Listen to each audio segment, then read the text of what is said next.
What I'm doing here is putting a little corrective glaze on. I didn't particularly like the color of that sand when I got done with it, so I'm just touching it up a bit.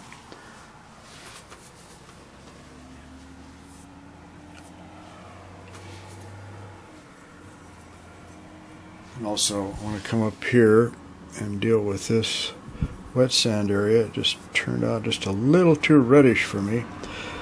There is some sand that color, but in this specific spot I like this color better. So we're going to darken it just a bit and be careful to pull out our reflections if we need to at the same time.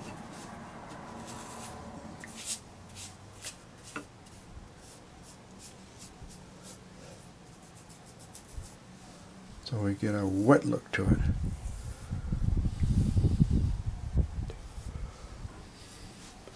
Actually, it looks pretty nice like that. We'll touch it up with a few details later,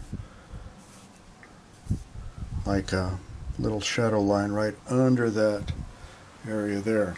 So this is a little corrective thing that I wanted to throw in before I start taking off and doing some of the pine trees at the top, which I think I'll do next. So this is clip number 4 in the Seagull and Surf at Sunset Bay demonstration. Transparent watercolor. Bye-bye for now.